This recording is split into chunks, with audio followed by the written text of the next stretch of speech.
Thanks very much, Deputy Speaker and the President of the Republic. Mr. President, Kaspedi bare pinyana ge repenge kwele pinye kholo.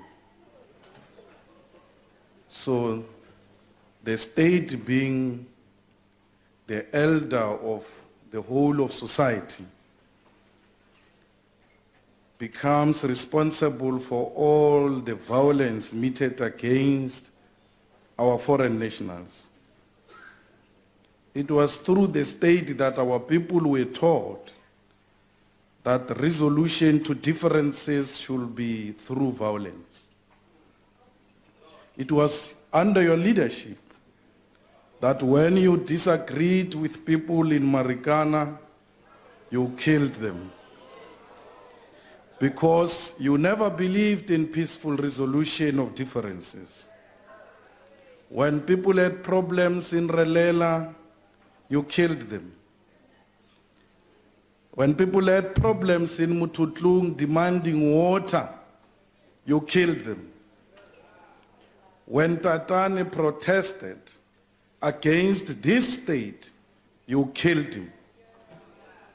When there were differences not so long ago in this parliament, you applied violence against the leadership of the EFF.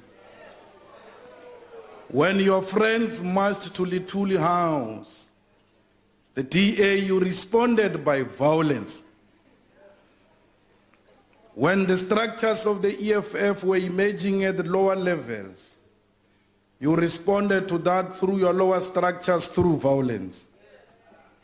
Mr. President, you taught our people that everything else must be resolved through violence.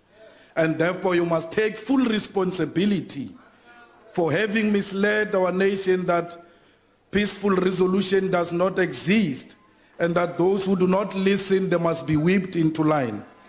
You have lost control of the country because you have lost control of your own family. Your own son continues to say these people must be killed. You stand up here and you do not say anything. The King Zweletini has been misinterpreted as he says. We accept that explanation. But you do not take a platform to ask the king to call upon the people of KwaZulu-Natal and everywhere else, particularly those who could have misunderstood him, to refuse to engage in violent activities. I must never be misinterpreted to be saying the king is responsible for that. But that interpretation was misinterpreted by the media, and the people understood him to be saying that. How can you rule the country when you cannot rule over your own family? And your son is such a typical example of a family member that you cannot whip into line. We have a responsibility from these incidences of xenophobia to teach our people that peaceful resolution is a sustainable solution to every problem we have. Mr. President, you come here, you want to condemn violence against xenophobia. But the Cubans have taught us that body language speaks volume than prepared speech. You come with a prepared speech, your body doesn't suggest any other leader who's concerned about the killings in KwaZulu-Natal.